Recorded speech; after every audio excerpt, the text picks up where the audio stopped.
Hello transport nerds and welcome back to Talking Planning. Last week I did a bit of an expose into Melbourne's tram network and had a broader discussion on the city's growth suburbs, most of which don't have a tram service. But moving back a little closer to the CBD, I figured if I'm in Melbourne it would be wrong not to do a tram review, so let's have a closer look at the city's latest trams, the E2 class.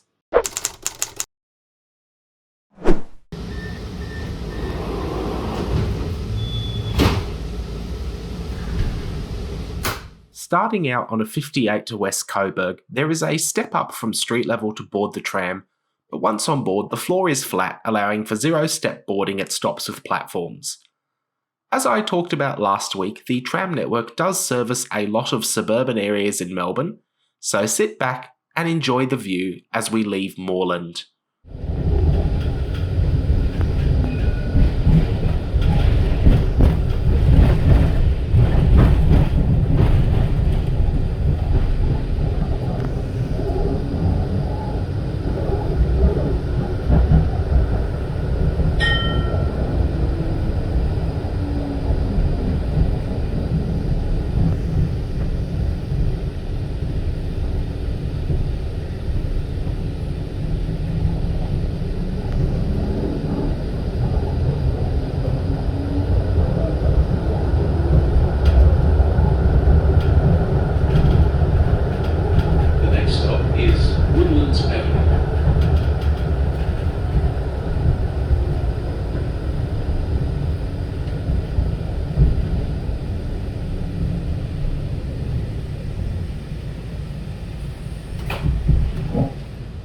Looking around the interior, the E-classes are thoroughly modern with a similar design to that of the Gold Coast Light Rail, which also uses vehicles built by Bombardier, namely the Flexity 2, which is anticipated to be the basis of Melbourne's future G-class tram. There are a few key differences here, however, and unlike the dedicated alignment light rail networks I've previously caught, trams in Melbourne run on a request stop basis, requiring customers to press a bell. Older Melbourne trams like the Z3 A and B classes also have pull cord bells, a real blast from the past. Additionally, payment is handled on board the vehicle, with Mikey validators being placed near all boarding points, rather than on the platform like on the Gold Coast or in New South Wales. The next stop is Moreland Road. Throughout the tram, you'll see stickers reminding you to touch on only, and that there is a free tram zone through Melbourne CBD. There's also a driver intercom near this one, a handy extra on such a large vehicle. So I mentioned subtypes, and the E-class is split into E1 and E2, which have some minor differences. E2 trams like this one feature extra grab rails for passengers, and glare reduction to help driver safety.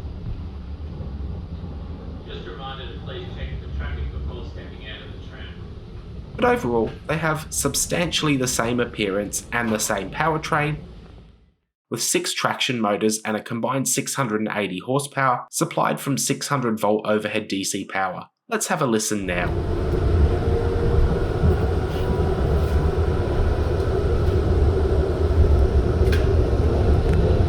The next stop is Reinhardt Street.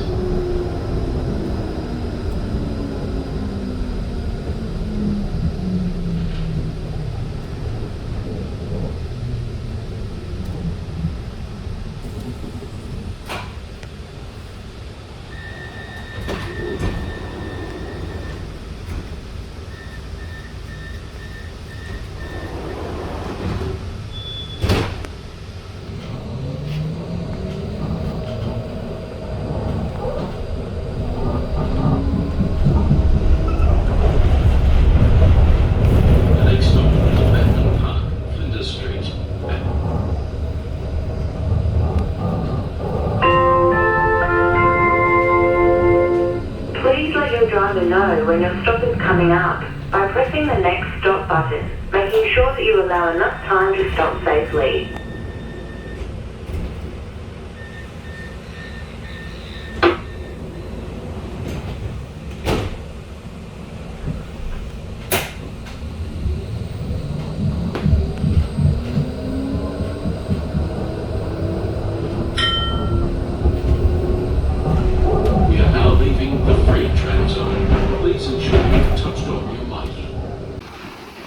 Both of the E-Class tram subtypes are 33.45 metres long and are 3-section articulating trams.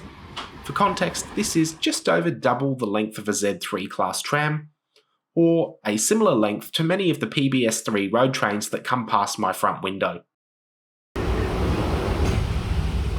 So I'm not surprised at all to learn that an E-Class tram with a full complement of passengers, 64 seated and 146 standing, weighs 62 tonnes. On many of these trams you'll also see Made in Melbourne for Melbourne decals, which seems to be quite a big deal across the Victorian transport industry, with V-Line also having similar stickers on their Velocity trains. Local manufacturing is now becoming more of a common topic thrown around the industry, and it's advertised loud and proud across many parts of the Victorian transport network. Travelling through Southbank, we pass another Made in Victoria vehicle, a Volgren Optimus-bodied Volvo hybrid, and watch this space because I'll be checking out one in good time.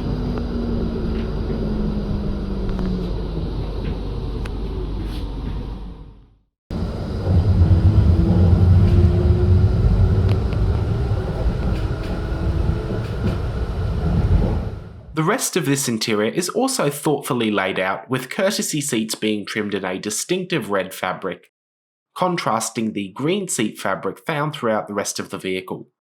The wheelchair allocated spaces are also clearly labelled on the floor, at a similar eye level to a wheelchair user, and near the roof so that standing passengers can vacate the area if needed.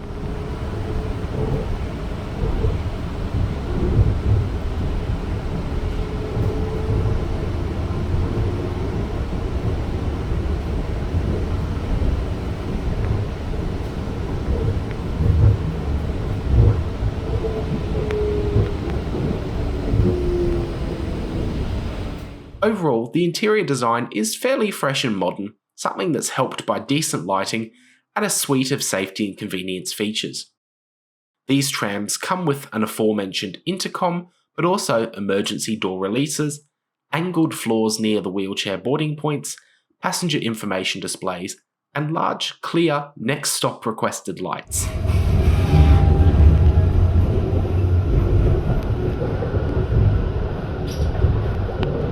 Stop is Wells Street.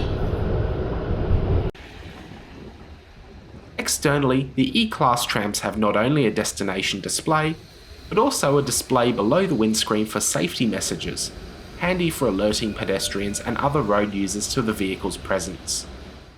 It seems like a fair bit of time and effort went into the ergonomics of this vehicle, which I think is a very good thing.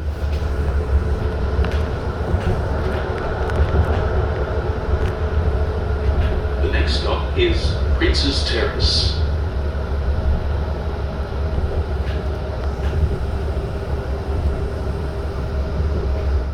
Having travelled on a few different E2 trams to prepare this review, and in my general travels around the network, I must say I found the type pretty impressive.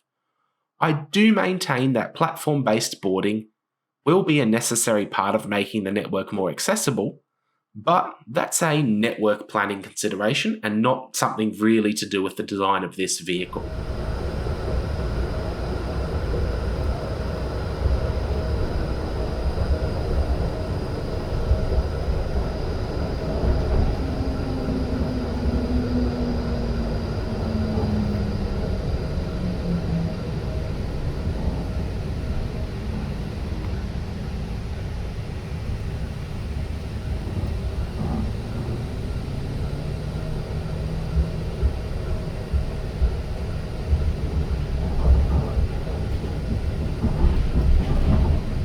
The next stop is Bell Street, and this stop, the doors will open on the right-hand side of the tram. This will be the last stop. Thank you for travelling with Yarra Trams. So, that was a good look around the E2 class trams, so thank you for joining me, and I will see you again soon.